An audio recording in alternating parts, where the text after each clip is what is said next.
अच्छा, देखिए उपाध्यक्ष साहब हैं, क्या लगता है आपको 40 सीट हो पाएगा? इससे पहले कि हम आपके टॉपिक पे बात करें, एक दो बात कहना चाहेंगे। कांग्रेस की सरकार थी, बहुत कुछ अच्छा सब चल रहा था, लेकिन जनता को ऐसा लगा कि महंगाई बहुत ज़्यादा बढ़ गई है, जबकि ये बिल्कुल बेबुनियाद बात है, गलत बात है।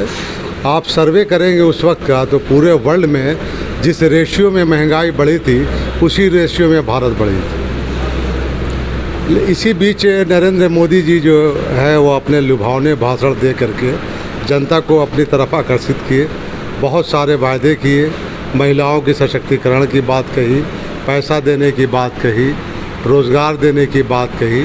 मैं क्या बताऊं, सब लोग जानते हैं, और किसी भी बात पे ये फिट नहीं बैठे।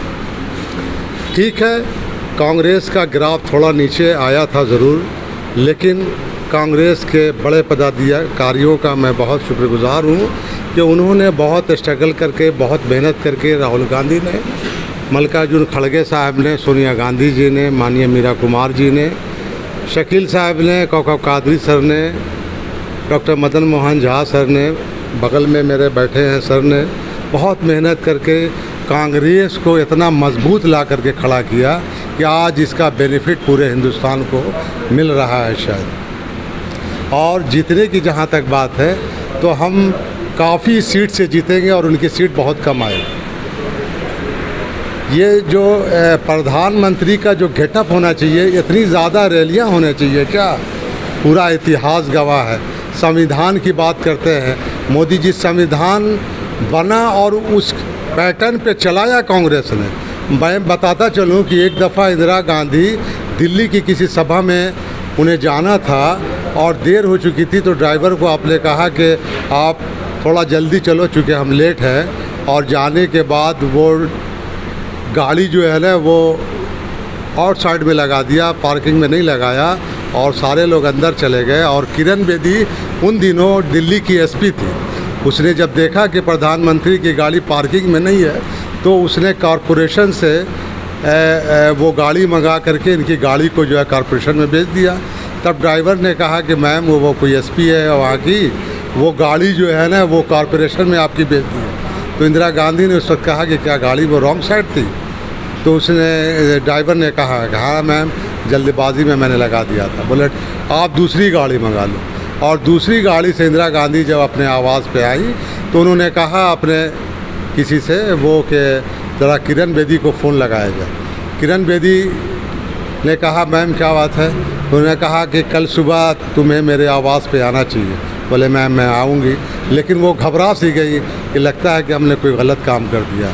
इसके बाद और भी सारे बड़े पदाधिकारियों को बुला करके उन्होंने किरण बेदी को अपने आवास पे सम्मानित किया और कहा कि अगर संविधान है देश में तो सबके लिए बराबर होना चाहिए। मैं तुमसे आज बहुत खुश हुए।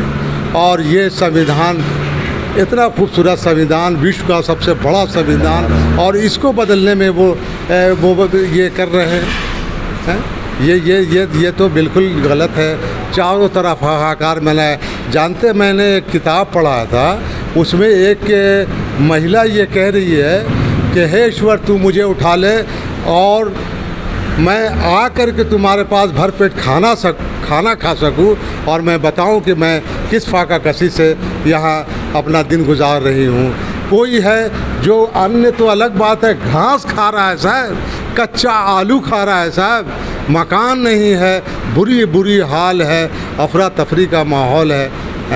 ऐसे में तो आज मैं बहुत दोबारा फिर से अपने तमाम बड़े पदाधिकारियों को मैं सैल्यूट करता हूँ कि उन्होंने इतना अच्छा कांग्रेस को बना करके पूरे हिंदुस्तान को दिया है, जिसका फ़ायदा तमाम कैंडिडेट आज ले रहे हैं। और इंशाअल्लाह पूरे बहुमत से जो है हम देश में सरकार बनाएंगे और लोगों को फ़ायदा पहुंचाने का काम करेंगे। जैसा कि माननीय राहुल गांधी जी ने सारी बातें अपनी कह दी, आप सबों को मालूम है। और ये कांग्रेस का वादा है, ये इनका वादा नहीं है। और लोग ऐसा कहने में वो कहते हैं हमसे कि बहुत अच्छा भाषण देते हैं नरेंद्र मोदी। मैं बिल्कुल इस बात से तैयार नहीं।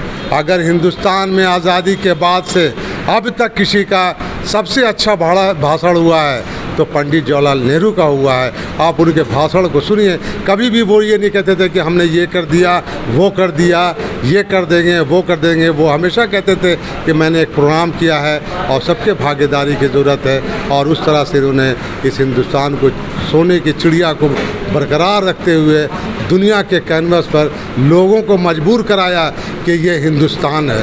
आज भी हिंदुस्तान अगर विश्व में जाना जाता है तो कांग्रेस की वजह से जाना जाता है, नेहरू ख़ानदान की वजह से जाना जाता है। और जब तक दुनिया रहेगी, कांग्रेस बरगद का पेड़ है, वो कभी मुरझाएगा नहीं। कांग्रेस जिंदाबाद। तो अभी आपने सुना कांग्रेस के नेतागण को इन लोग का साफ तौर पर कहना है कि इस बार केंद्र में कांग्रेस की सरकार आने वाली है।